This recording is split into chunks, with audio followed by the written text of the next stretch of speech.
Outer ring road లోపలున్న core urban region economy ఏరియాలో రాబోయే 5 ఏళ్లకు అవసరమైన యాక్షన్ ప్లాన్ రెడీ చేసుకోవాలని జోనల్ కమిషనర్స్ కు ఆదేశించారు సీఎం రేవంత్ రెడ్డి. అంతా కలిసి పనిచేస్తేనే రాష్ట్ర భవిష్యత్తు బాగుంటుందన్నారు.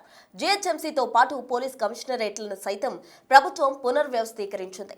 ఇక కొత్త ఏడాది వేళ తెలంగాణ ప్రభుత్వం ఉద్యోగులకు ఇచ్చిన మాట ప్రకారం 10,000 కోట్లకు చేరిన బకాయిల చెల్లింపులో కీలక ముందడుగు పడింది.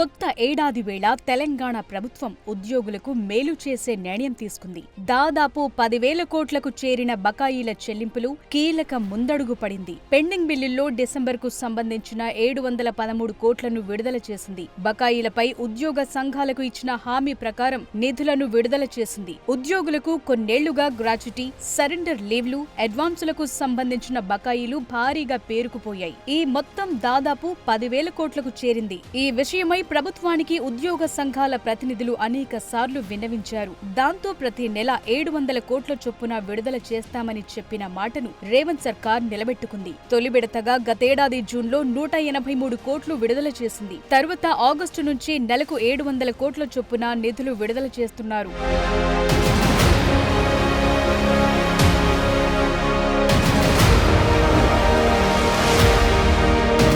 అందరూ కలిసి పనిచేస్తేనే హైదరాబాద్ భవిష్యత్తు బాగుంటుందన్నారు CM Revanth Reddy. Outer ring road లోపల ఉన్న కోర్ అర్బన్ రీజియన్ ఎకానమీ ఏరియాలో ప్రణాళికాబద్ధమైన అభివృద్ధి సాధించాలనే లక్ష్యంతో హైదరాబాద్ మహానగరాన్ని 12 జోన్లు, 60 సర్కిళ్లు, 300 వార్డులుగా విభజించామని ముఖ్యమంత్రి రేవంత్ రెడ్డి వివరించారు. కోర్ అర్బన్ రీజియన్ ని పూర్తిగా ప్రక్షాళన చేయాలన్న ప్రభుత్వ నిర్ణయానికి అనుగుణంగా రాబోయే 5 ఏళ్లకు అవసరమైన యాక్షన్ ప్లాన్ రెడీ చేసుకోవాలని జోనల్ కమిషనర్లను ఆదేశించారు.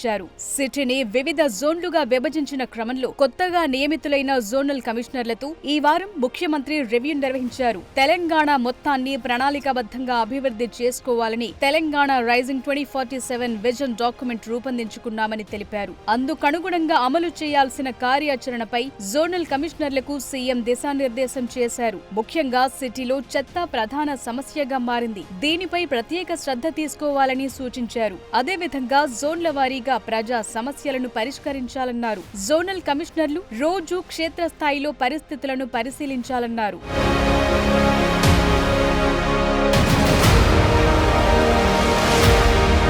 నగరంలో ప్లాస్టిక్ ను పూర్తిగా నిషేధించడమే ప్రభుత్వ లక్ష్యమన్నారు సీఎం రేవంత్ రెడ్డి. ఇందుకోసం దశల వారీగా ప్లాస్టిక్ ని పూర్తిగా నిషేధించాలన్నారు. చెరువులు, నాలాలు, చెత్త డంపింగ్ ఏరియాల దగ్గర సీసీ కెమెరాలతో మానిటర్ చేయాలన్నారు. చెరువులు, నాలాలను ఆక్రమణల నుంచి కాపాడాల్సిన బాధ్యత అందరిపై ఉందన్నారు. నెలకు 3 రోజులు శానిటైజేషన్ పై స్పెషల్ డ్రైవ్ నిర్వహించాలని సూచించారు. రోడ్లపై ఎక్కడా చెత్త కనిపించడానికి వీల్లేదని, అలాగే గుంతలు కూడా కనిపించొద్దన్నారు. 10 రోజులకు గార్బేజ్ క్లియరెన్స్ డ్రైవ్ నిర్వహించాలని ఆదేశించారు సీఎం. ఎక్కడ సమస్య తలెత్తినా దాని పరిష్కారం కోసం టోల్ ఫ్రీ నంబర్కొచ్చే ఫిర్యాదులపై వీలైనంత తొందరగా స్పందించాలన్నారు. హైదరాబాద్ మహానగరంలో కాలుష్య నియంత్రణకు అవసరమైన పూర్తి స్థాయి చర్యల్లో భాగంగా కోర్ అర్బన్ ఏరియాలో డీజిల్ బస్సులు, ఆటోల స్థానంలో ఎలక్ట్రిక్ వెహికల్స్ తీసుకురావాలని నిర్ణయించారు సీఎం రేవంత్ రెడ్డి.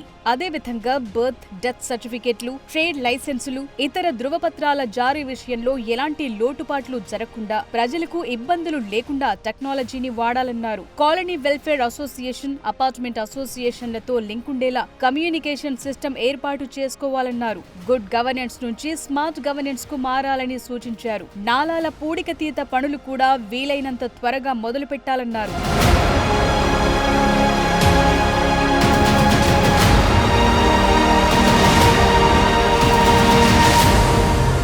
తెలంగాణ ప్రభుత్వం ఈ వారం మరో కీలక నిర్ణయం తీసుకుంది. పునర్వ్యవస్థీకరించిన జీహెచ్ఎంసీతో పాటు పోలీస్ కమిషనరేట్లను సైతం పునర్వ్యవస్థీకరించింది. గతంలో ఉన్న 3 కమిషనరేట్లను 4కు పెంచింది. హైదరాబాద్, సైబరాబాద్, మల్కాజ్గిరితో పాటు కొత్తగా ఫ్యూచర్ సిటీ కమిషనరేట్ ని ఏర్పాటు చేసింది. ఇందుకనుగుణంగా కొందరు ఐపీఎస్లను బదిలీ చేస్తూ ఉత్తర్వులు జారీ చేసింది. Future city సిపిగా Sudheer Babu, Malkajgiri CP Avinash Mahanti, Cyberabad సిపిగా Ramesh రెడ్డిని నియమించింది. అదేవిధంగా యాదాద్రి ఎస్పీగా ఆకాంక్ష యాదవ్ ను నియమించారు. రాచకొండ కమిషనరేట్ ని పునర్వ్యవస్థీకరించి మల్కాజ్గిరి పేరుతో కొత్త కమిషనరేట్ ఏర్పాటు చేశారు. కీసర, శామీర్పేట, కుత్బుల్లాపూర్, కొంపల్లి సహా మరికొన్ని ప్రాంతాలు ఈ కమిషనరేట్ పరిధిలోకొస్తాయి. ఇప్పటిదాకా రాచకొండ పరిధిలో ఉన్న భువనగిరి ప్రత్యేక పోలీస్ యూనిట్ గా ఏర్పాటు చేసి యాదాద్రి భువనగిరి జిల్లాకు ఎస్పీని నియమించింది.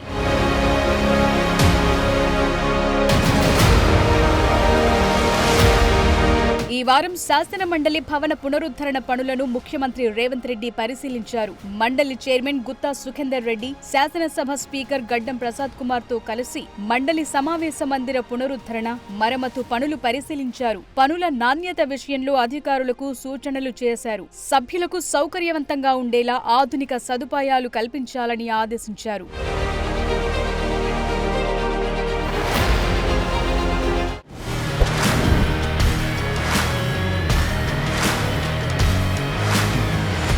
ఇది ఈ week CM progress report. Keep watching Big TV.